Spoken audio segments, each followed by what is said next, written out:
we're gonna have to basically cut this back portion out, since the shifter is wanting to be located around here somewhere. I believe it's either hitting like right here or around here. So what we're gonna do is we're gonna make an initial cut, which I have with electrical tape, just so that I can kind of have a guide of where I want to go and make it look, you know, pretty nice and flush. And if we have to go back further, we can. Thankfully we have all this room, and the bolts don't they go all the way back here, so we have plenty of space to cut. I will probably have to get a boot for this. I'll probably have to make something, because most manual transmissions have a boot that go over the transmission tunnel, the opening at least, so that you don't hear the road and all of that underneath, and if any rocks or anything like that get kicked up, it will block it. So we're probably gonna have to make something. I'm not too worried about it. I do have a couple of ideas of what we can do to make a boot to go over this.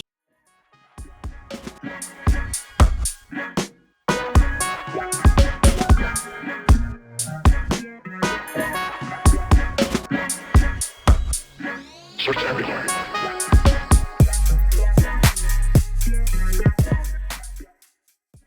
But we're gonna go ahead and I'm gonna cut all of this so that we can finally get the transmission up and mounted, and we can get everything nice and done and put the full interior back and basically try to get the car started. I still have to get a drive shaft.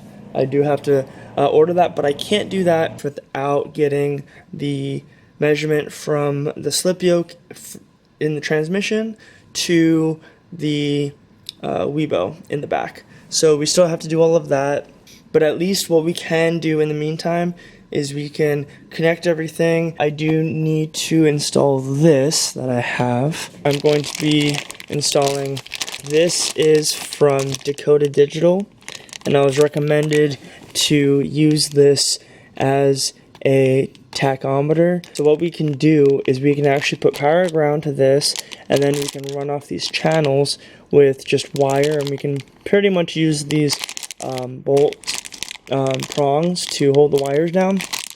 And this will probably go somewhere back here. I can basically mount this back here, or I don't know. We have all this real estate now that we don't have the automatic transmission shifter in, and we have just the tiny manual shifter that's going to take a lot less space. Yeah, I believe it's right here. So we could probably put it underneath here somewhere. What this is going to do is going to pick up the speed from the transmission and send it to the cluster. And what I can do is I can go on the app and I can actually control what the speed is of the car and the cluster, so that both of them can communicate, so I can have my RPM and my speed correct on the cluster. I still have to figure out how to do it. I'm not entirely 100% sure, but this is going to help tremendously. We'll figure all of it out, but for now, let me go ahead and cut the transmission tunnel.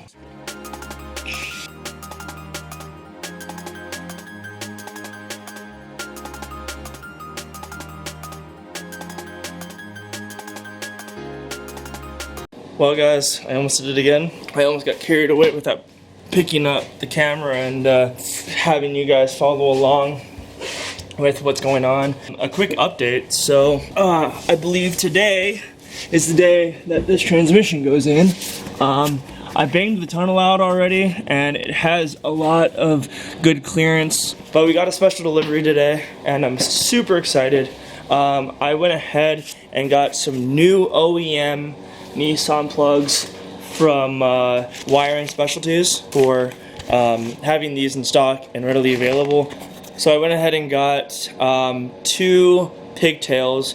One is for reverse lights. It's just a 2-wire. One is for signal, and then the other one is for the ground, I guess, because the transmission harness has power already. So what this does is it sends a signal wire to the PCM saying that you are in reverse. So think of it as, instead of shifting your automatic transmission into reverse, this is doing the same thing, and it's kind of tricking the system, saying, hey, we're in reverse, throw on the reverse lights. So that's what this one does. I'm gonna go ahead and get into the wiring and make sure everything kind of transfers over properly.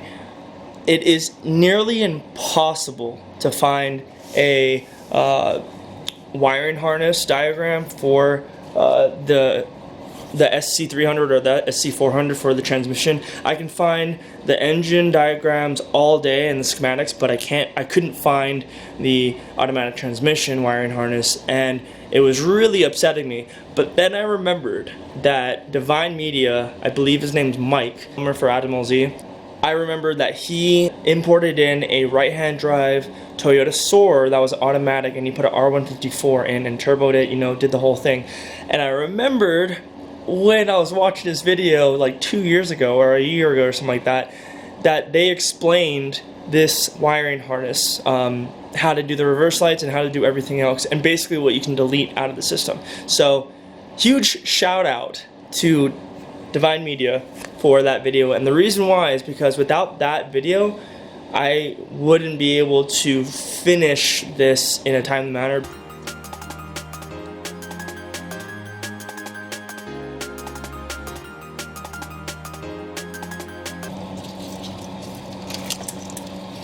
I just got this one done.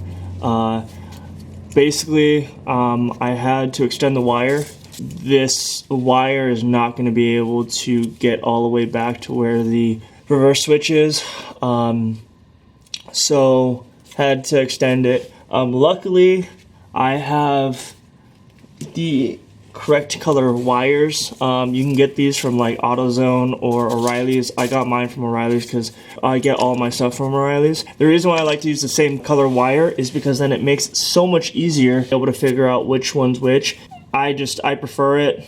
This is larger wire than this. It's not going to affect absolutely anything, because the larger the wire, the more voltage can be sent through, but this wire doesn't really use any voltage at all. It's like a 12 volt signal, and signal doesn't carry power, it just kind of sends information.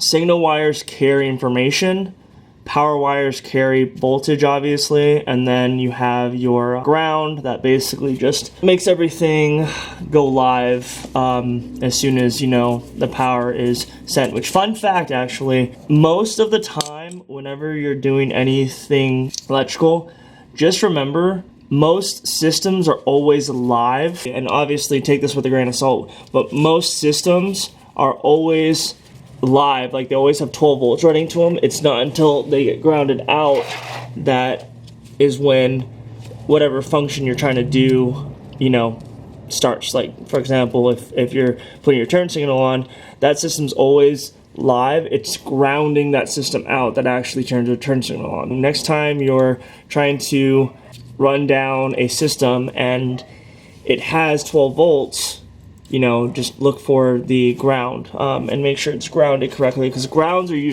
usually the things that make systems be faulted. Just fun fact. Power is obviously essential, but unless you have a ground, power really doesn't do anything.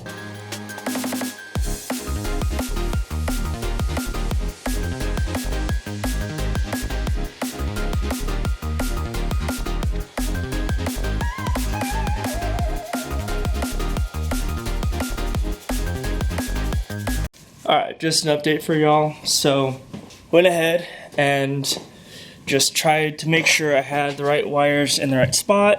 I figured out that this blue one right here, this blue connector, is the reverse, and the only reason why I figured that out is because when you go into reverse on the 350Z transmission, the CD009, it angles that way and it locks that way, which means that the rod in there, inside here, is pushed against the left side of the transmission. So I went ahead and put the OEM connector I got from Wiring Specialties, put that into the reverse switch, and then I have the extended wires going from down from the wiring harness to here. I think I'm gonna go ahead and cut the rest of that wiring harness, or I might just tuck it up just in case I need it for later. But I don't want it to be in the way. I figured out which wires are which. I'm not gonna wrap this whole thing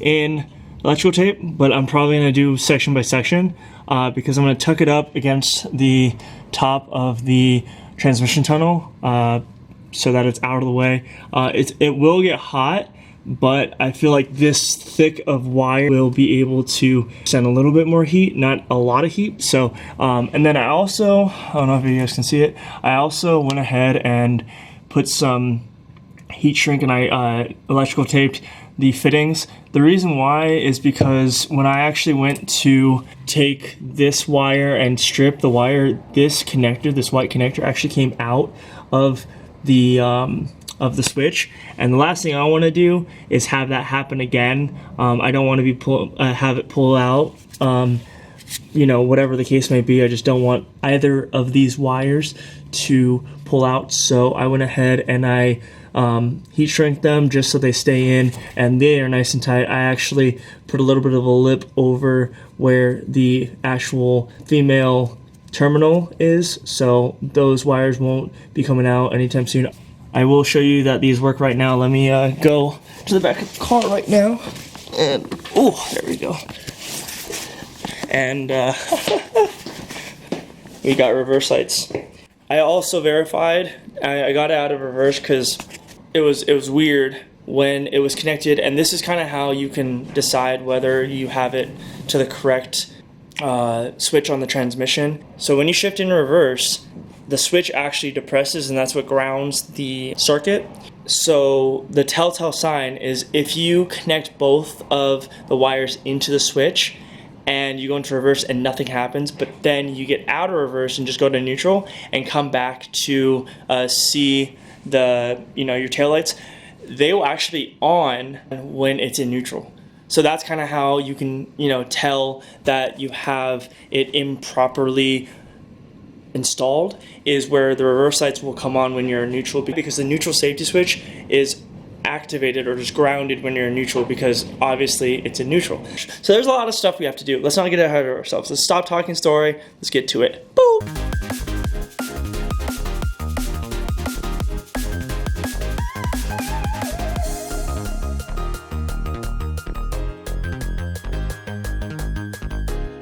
Flip this on. I feel like a lot of people, when they do electrical, they forget, the solder connector. It's good to remember to do that. It's just little things. So I'm gonna clamp the solder on.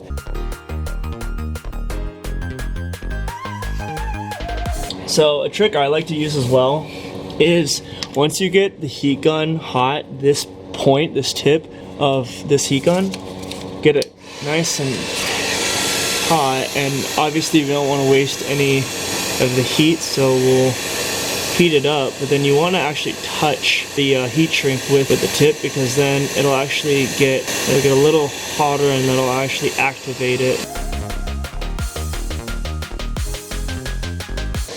With some electrical tape after all of this to make sure they stay together, and the last thing I want to do is have anything on the road rip these out, because that would just suck.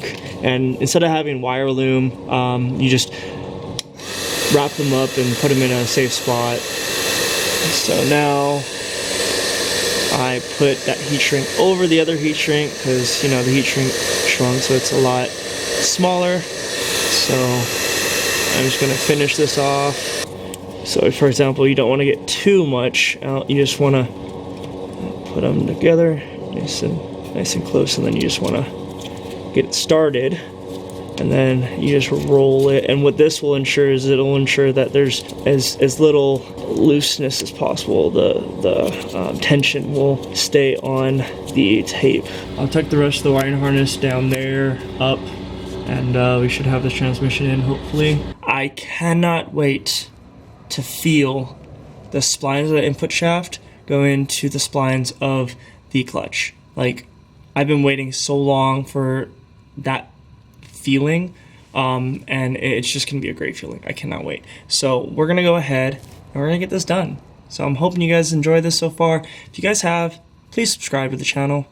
I love doing this. I'd be doing this anyways, but it definitely helps when, you know, you guys are supporting me, so I can get all these videos out to you guys. Also, comment down below if you would ever do this in the garage, or you would just pay a shop to do it, which I think the labor costs on that alone would be tremendous. But we're on the road to driving this thing again, and it's getting closer and closer, and I'm so excited. We got this box in the mail, and huge shout out to Auto Sport Engineering for sending me this piece out.